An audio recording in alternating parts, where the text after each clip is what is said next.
Acts chapter 16 and verse 1. Then came he to Derbe and to Lystra, and behold, a certain disciple was there named Timotheus, the son of a certain woman which was a Jewess and believed, but his father was a Greek, which was well reported of by the brethren that were at Lystra and Iconium. Him would Paul have to go with him, and took and circumcised him because of the Jews that were in those quarters, for they knew all that his father was a Greek. We talked a little bit last week about Paul's unwillingness to take with them John Mark on their missionary journeys after he had once turned back from the work. As a matter of record, St. Paul had quite a bit of problems, as it turned out, with young men who wanted to go along on missionary journeys and become involved in the work, but who hadn't really contemplated what was involved, hadn't really sat down and counted the cost. Jesus tried to warn those that would be his disciples about this. He said, "He that would follow me and doesn't put me ahead of everything in life, wife, children, mother, father, home, possessions, can't be my disciple." He said, "He that doesn't deny himself and take up his cross daily and follow cannot be my disciple."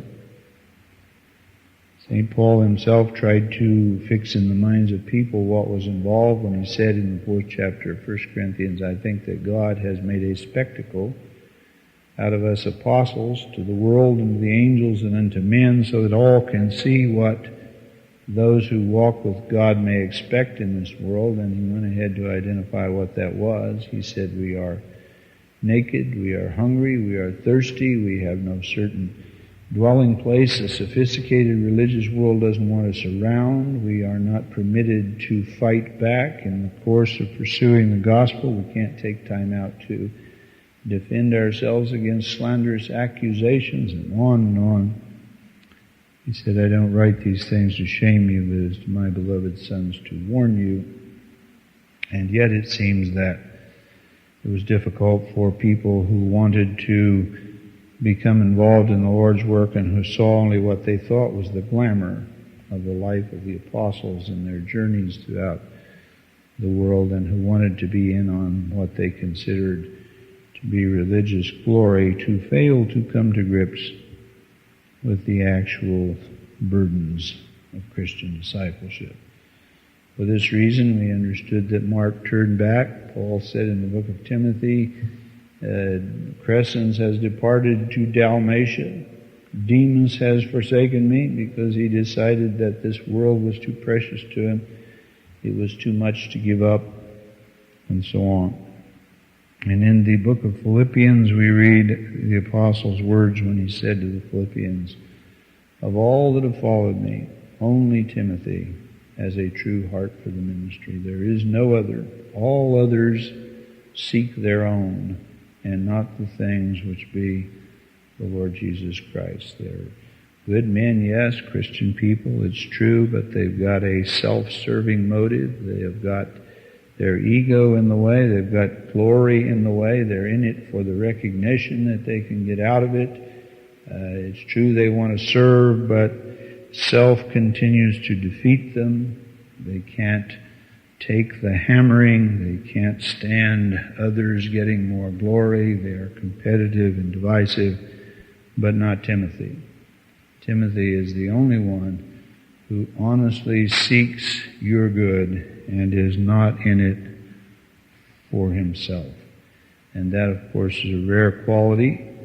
But then we understand, as we study the Scriptures comprehensively, that this has always been the way it has been. Elijah, if you remember, tried to get Elisha to go back. He said, "Elisha, you don't know what you're getting into. Go back. Go back. Go on across the river. Leave me alone. Go away. I don't want to do this to you." And Elisha continued, of course, to follow. In the case of Gideon, the Lord said to Gideon, Gideon, there's way too many people in this crowd. For the first place, there aren't that many people who have a true heart. In the second place, if we went up with a crowd like this, people would say you had delivered God's people by your own strength and not the strength of the Lord. And the Lord has always been looking for a few good people. That's all it takes for God to get His work done, and it's a good thing too, because throughout biblical history and probably contemporary history as well, that's all He's ever had. And if you look at the real movements of Christianity, both in the early churches, the Bible records it, and throughout church history, if there's any credence to be placed in historical records, the significant things that have taken place have always been triggered by a few faithful people. The milling masses have seldom ever been involved in anything good. We notice in the Bible that the church trained these people, and when the Lord looked for servants, He looked in the church for them, even in the case of Paul and Barnabas. And the apostles were much concerned about the recommendation that the church gave them. He was well reported of by the brethren, you see. The Bible teaches us that a good report is important because it is a good indication of what kind of people you are working with. The Bible says a variety of things.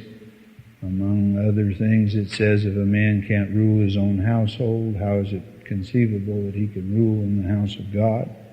He can't do that which is native to him and is less difficult. Who would expect him to do the more difficult things? And talks about the reputation which must be maintained within and without, not only in order to avoid accusations, but also to avoid putting our confidence in those who are unstable. James talked about the double-minded man who's always stopping and starting, trying to live in both worlds at once, one day ready to deny himself and serve the Lord, next day fighting for his own carnal survival. And he said this kind of person is unstable in all his ways. He's no good to God. He's no good to the world. He's no good to anyone. The world doesn't want him. The church can't use him. What is he good for? Jesus said a similar thing when he said, salt is good, but if it's lost its savor, what is it good for? What will you do with savorless salt? And then cast it out and tread it under feet like dirt. It isn't good for anything. It isn't even good for the dunghill. And this Jesus said to his people about being the salt of the earth and the light of the world. So the reputation, the training, the character of these people that God chose was most important. There were some other things about Timothy which ideally suited him for the ministry. Paul was the ministry or the apostle to the Gentiles. That was primarily his ministry, and yet in every city that he went into, he encountered Jewish synagogues, Jewish constituencies, and we are aware that the Jews followed him everywhere he went, and eventually succeeded in bringing him down. And now you see Paul chose a young man whose mother was a Jewess who believed. She was a Jewish person who was a Christian, but his father was a Greek. Now, of course, Lystra and Derbe and Iconium were in the regions of Asia Minor. They were Gentile realms. They were not in the Jewish regions at all. And so Timothy, actually, when he was first encountered, had a Greek name, Timotheus. The name Timothy was adopted later on because it's the Jewish version of the Greek name Timotheus, but he was actually the son of a Greek father. His given name was really Timotheus. Paul took Timothy and had him circumcised because of the Jews that were in those quarters.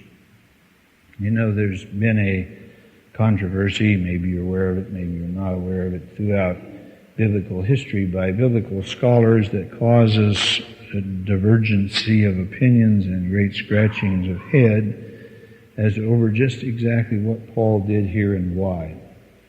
And many people have seen this as an inconsistency with what he did with Titus. In the book of Galatians, it says that the Jews appeared and tried to force Paul to have Titus circumcised and to conform to the law of Moses. And it records in Galatians that the apostle said, when we saw that they were up to nothing any more noble than to steal our liberty and to bring us into bondage, we wouldn't give place to it, not for an instant. But I think that this embraces and comments upon one of the most, what to me is one of the most significant, neglected, misunderstood, and urgent needs in all of Christianity, and that is to understand the Spirit instead of the letter of truth. The whole book of Galatians, as a matter of fact, was dedicated to the subject of Christian liberty, not to carnal independence, not to be free from submission or free from authority, but to be free from those crippling vestiges of legalism that are foisted upon us by legalists to conform us to themselves and to their own traditions, and that take from us the life. Throughout Christian history, and certainly today, perhaps not as much today as in some eras, we are vexed by this kind of thinking. People misunderstanding the spirit of truth, seeing only the letter of it, knowing only the religious connotations of Christian rites and ordinances, seek to bind people to the letter of things. And this legalism, which goes hand in glove with humanism and may be very modern. Legalism may be very modern. It need not be something that is old and out of date, because legalism doesn't really have anything to do with styles or eras of history. It has to do with an attitude and appraisal about what Christianity is and what the Bible is trying to say to us. This legalism has sought to conform and has therefore arisen to brand Paul's actions in this case as inconsistent. Well, he did one thing in one instant, he did another thing in another. This has to be inconsistency. He took Timothy and had him circumcised because of the Jews. He refused to have Titus circumcised because of the Jews. But you see, to understand the truth of the matter and to understand the spirit of the matter is to see that this is not inconsistency at all. If we read in the 9th chapter of 1 Corinthians, we would read where the apostle said, I will become as under the law to those that are under the law. I will become as out from under the law to those that are out from under the law. However, I won't be without law to God, but I will be as one out from under the law, and listed some other things, and said, I will be all things to all men, if I might by all means save some. There are two paramount things with respect to truth and its furthering or its propagation in this world. One is that the purpose is to save men. That's the purpose. The purpose is not to build monuments to ourselves, not to start organizations and traditions which will conform people to our own ideas, but to save them. And the other is to realize that truth is intended to be used and interpreted and ministered in a real and practical way by people. In the Old Testament, the law was a cold and inflexible and immutable piece of stone. It had no heart, it had no life, it had no flesh, it could not move. It just sat and condemned the guilty. And even in that, Jesus told the Pharisees, so far from understanding the law, you don't even know what these things mean. They couldn't have kept it had they understood it. The law couldn't help them had they understood it, but they didn't understand. And so we had a cold, inflexible, indifferent piece of stone that had written in it the ordinances of God, it would not help us understand those ordinances, and it would not help us keep them, you see. But the apostle said in the 2 Corinthian letter in the 4th chapter, "Ye are our epistles written not in tables of stone, but in the fleshy tables of the heart."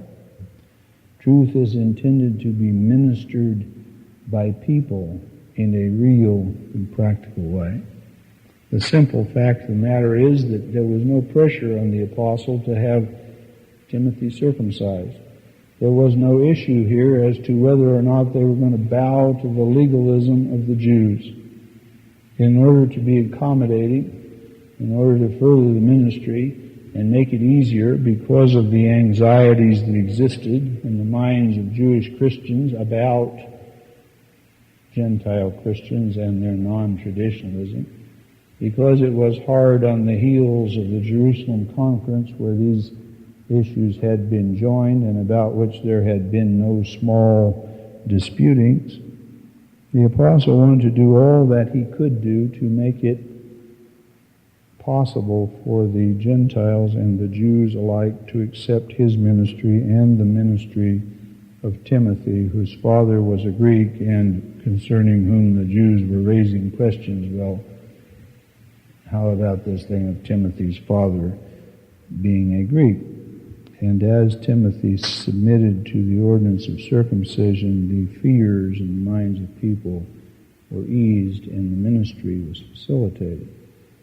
And so the principle here was doing something that was unnecessary, doing something that did not have to be done, but doing something out of charity and out of self-denial that would make it easier to preach the gospel and to get people to accept it.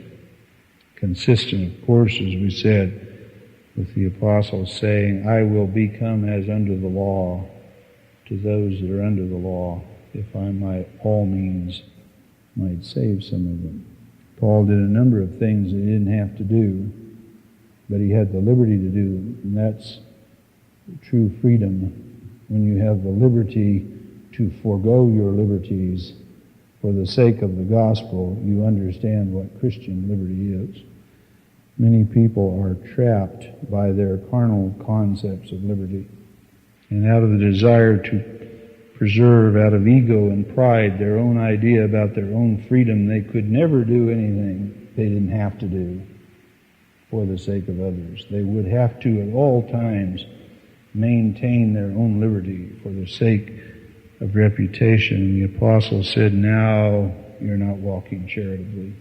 Now you're using your liberty cruelly and you're hurting others by it. In times when people were trying to take their liberty from them, and in the guise of being offended if they didn't do it, they were trying to play them and to work them.